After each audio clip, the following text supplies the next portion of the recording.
Hi everyone, today I am discuss about work energy theorem over principle या work energy principle। ठीक है, इसकी हम क्या पढ़ रहे हैं, पहले इसकी स्टेटमेंट को देख लेते हैं। स्टेटमेंट देखो, इसकी स्टेटमेंट क्या होगी। It states the work done by the net force. It states that work done by net force acting on a body is equal to the change product in their kinetic energy of body।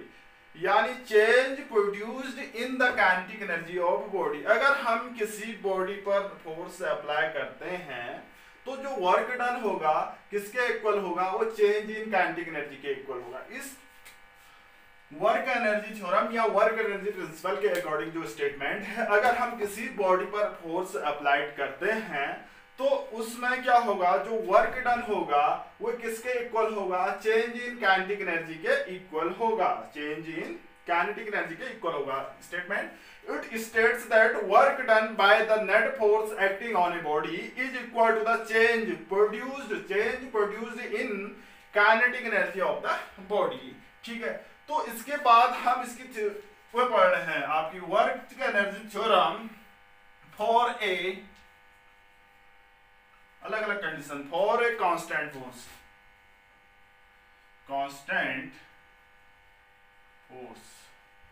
अगर हम work energy theorem constant force के लिए पढ़ते हैं, suppose when a force F is applied या acts on a body of mass क्या m, when a force F acting on a body of mass m produce the acceleration वो acceleration A produce कर रहा है in it after converting a distance s distance से convert करने के बाद suppose the velocity of the body from u से v हो जाती है, u to v हो जाती है, तो we can use equations of, देखो मैंने क्या कहा, व्हेन ए फोर्स एक्ट कर रहे हैं m मास की बॉडी पर, ठीक है, तो वो प्रोड्यूस कर रहा है acceleration s after covering s distance, its velocity vary u to v, then we use the relations equation of motion, third equation of motion, since v square is equal to क्या होता है आपका u square plus 2s या v square minus u square is equal to 2as, इसका use करने वाले हैं। तो ये इक्वेशंस ऐसी है। Multiply both side 1/2,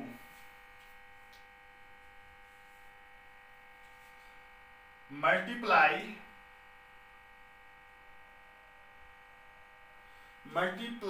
both side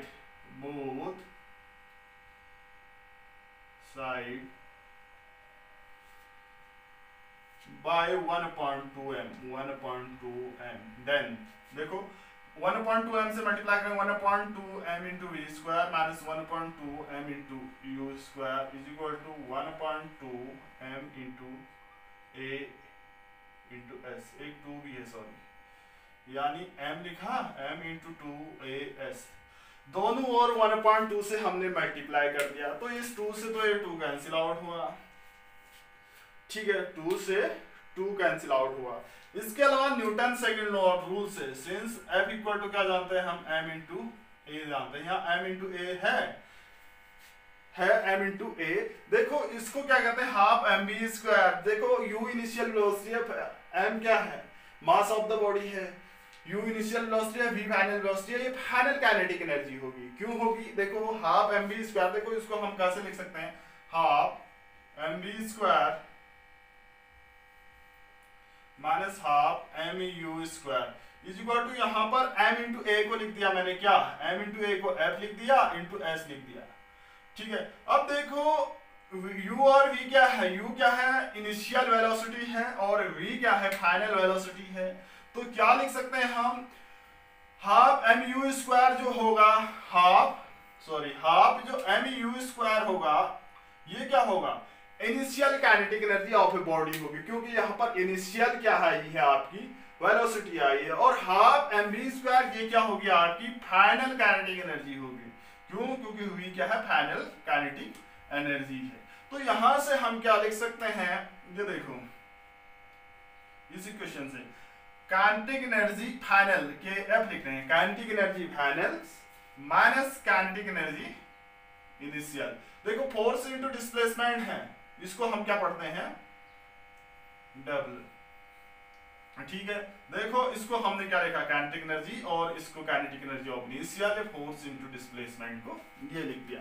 तो यही वर्क एनर्जी थ्योरम है। अगर जब हम किसी बॉडी पर फोर्स अप्लाइड करते हैं, अगर हम किसी बॉडी पर फोर्स अप्लाई करते हैं तो क्या होगा, तो वर्क डन क्या होगा, चेंज इन काइनेटिक एनर्जी के इक्वल होगा। Work done change in kinetic energy के इक्वल होगा। के एफ एंड के I R the final and initial kinetic energies, ठीक है। ये तो है work energy theorem for constant force के लिए, कांस्टेंट फोर्स।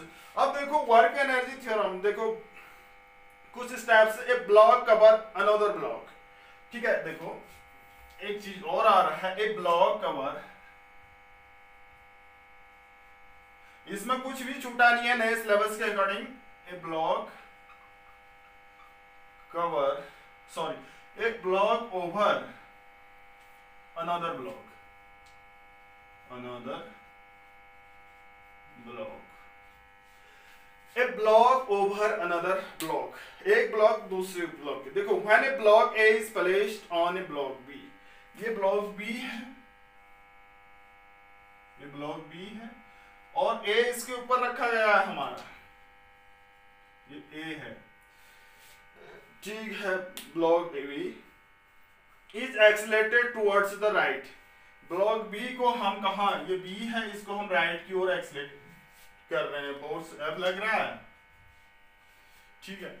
अब देखो block B accelerated towards the right, ground as shown in figure, then the work done by the weight, तो इसके work done by the weight and normal reaction N R zero, because देखो तो इसके normal reaction force और weight के द्वारा जो work done होगा जीरो होगा, क्योंकि ये एक्ट कर रहे हैं एक दूसरे के perpendicular and perpendicular to the displacement of block A. देखो ये ब्लॉक ए है, इसका क्या है, normal reaction force upward direction में है, हम नीचे वाले को फोर्स अप्लाई कर रहे हैं, ये क्या होगा, इसका वेट डब्ल्यू है।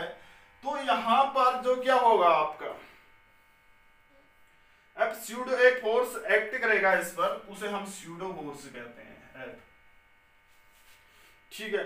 तो इन क्या inertial frame, double friction plus double pseudo, double friction ऊपर स्यूडो, डबल स्यूडो, क्या होगा आपका, ये क्या होगा, चेंज इन काइनेटिक एनर्जी इसके इक्वल होगा, चेंज इन काइनेटिक एनर्जी के इक्वल होगा। देखो हम इसको खींच रहे हैं, यहाँ पर एक फोर्स लग रहा है जिसे हम स्यूडो फोर्स कहते हैं, PSEDO स्यूडो फोर्स। ऐसी इस दौरान वर्क डन स्यूडो होगा, इस दौरान वर्क डन फ्रिक्शन के अगेन होगा, तो ये किसके इक्वल होगा, work done by the kinetic energy, यानी change in kinetic energy. A block A is rest, block A rest में है विद रिस्पेक्ट टू बी के, बी में हम फोर्स अप्लाई कर रहे हैं, तो thence delta K is equal to क्या होगा, जीरो होगा, ठीक है। ब्लॉक ए रेस्ट में है with respect to block B के, तो चेंज इन काइनेटिक एनर्जी इतना होगा। तो उस टाइम डबल फ्रिक्शन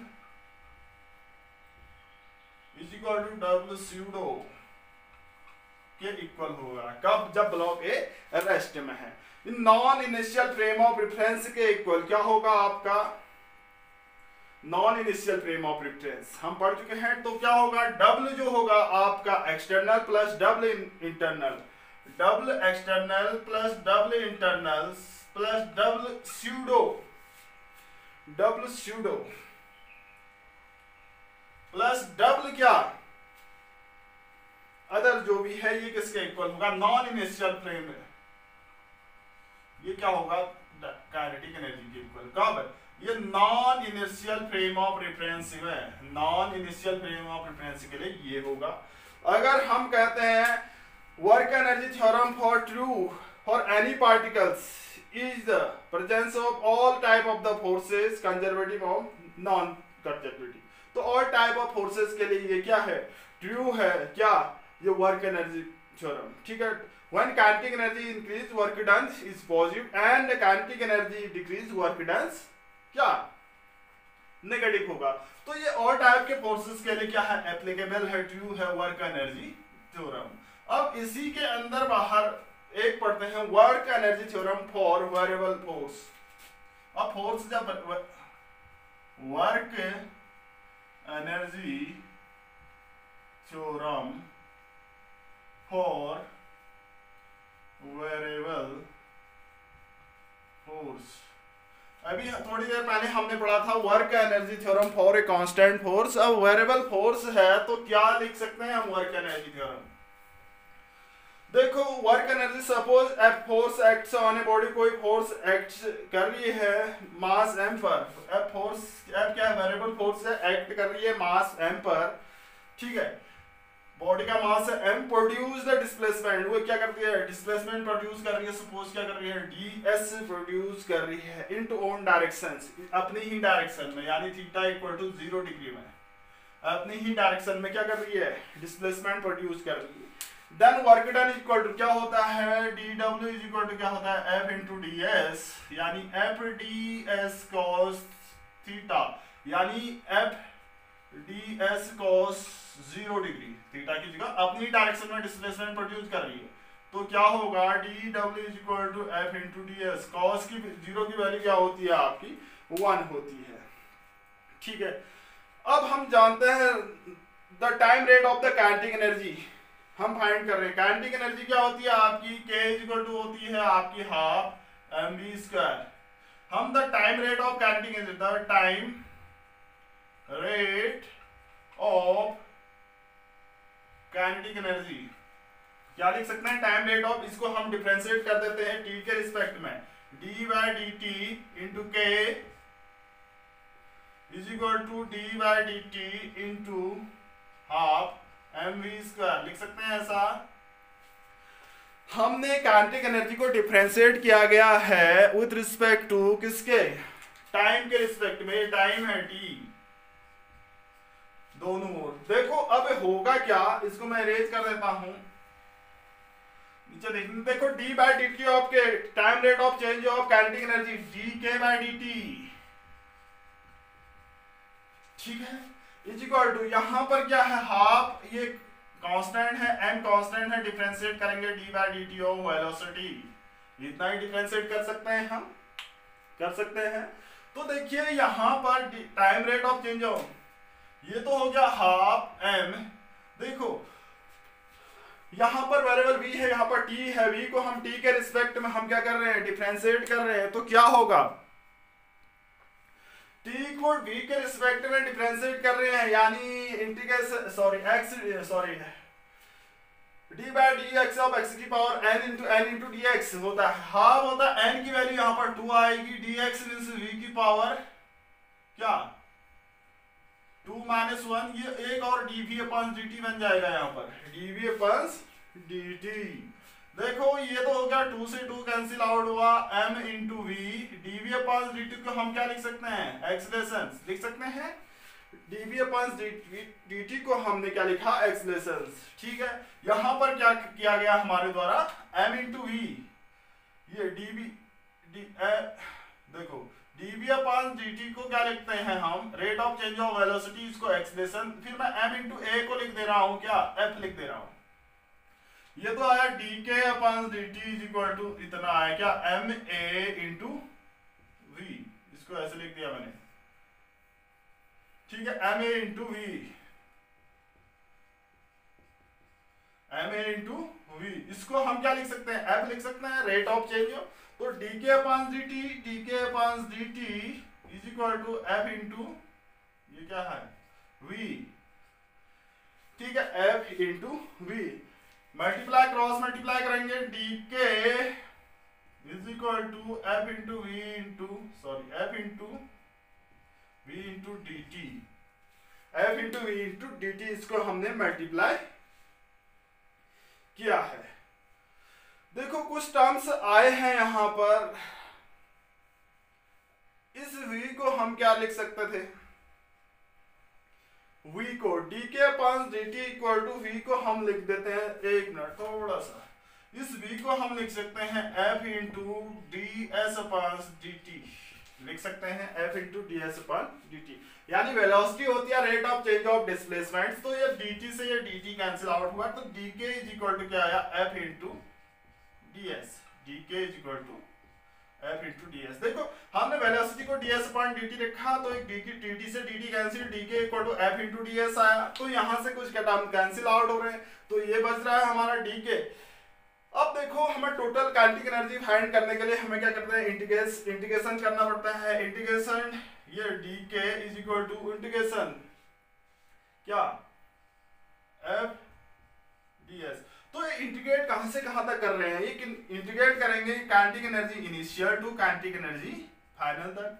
और F इंटू dx ये क्या है आपका, ये भी वेरी कर रहा होगा कहां से कहां तक, ये डिस्प्लेसमेंट वेरी कर रहा होगा x i to x f तक, x i से x f तक ये डिस्प्लेसमेंट वेरी कर रहा होगा, दिख नहीं रहा है। तो यहां पर चलते हैं हम कुछ, देखो इसको हमने क्या लिखा, dk इक्वल टू ये आया, दोबारा देख लीजिए dk equal to f into D S. तो इंटीग्रेशन किया, इसको कहा k initial to k final, ये x initial to x final, ठीक है। अब देखो टोटल फाइंड करने के लिए हम ऐसा करते हैं, तो यहाँ इंटीग्रेट करते हैं दोनों साइड, तो क्या होगा आपका, यहाँ k आएगा, k initial k i minus k f होगा, यानी इसको इंटीग्रेट करेंगे तो k आएगा, तो यहाँ पर ये ऐसे ही रहेगा आपका, ये क्या होगा आपका x initials into x finals into f dx। इसको हमने वर्क डन कहा था, कहाँ पर, जहाँ फर्स्ट में पढ़ा था work done by variable force, इसको वर्क डन कहेंगे W। और यहाँ पर क्या आएगा, लिमिट वेरी करेंगे तो kf माइनस k इनिशियल्स, तो ये भी क्या आएगा, सेम आएगा work done kf minus ki जो होगा work done by the body होगी, या increase in the kinetic energy, यानी वेरिएबल फोर्स के द्वारा जितने भी एनर्जी वर्क डन किया जाता है वो इंक्रीज इन काइनेटिक एनर्जी के इक्वल होता है। इसको हमने वर्क डन पढ़ा था, work done by variable force W, और इसमें upper limit minus lower limit vary की, तो ये हमारे पास आए। This proves the work energy theorem for variables, किसके लिए, फोर्स के लिए, ठीक है। Work energy theorem is not independent the Newton second law, यानी work energy theorem Newton second law पर डिपेंडेंट नहीं है। न्यूटन सेकंड लॉ इन 2 और 3 dimensions vector from, but work energy theorem is scalar, ठीक है। जो आपकी न्यूटन सेकंड रूल है उसमें क्या होती है, 2 और 3 डायमेंशन होती है इन वेक्टर फॉर्म में, वो एक वेक्टर क्वांटिटी होती है, जबकि ये क्या है, स्केलर क्वांटिटी है, ठीक है। ये तो है work energy theorem by for a variable force और कांस्टेंट फोर्स।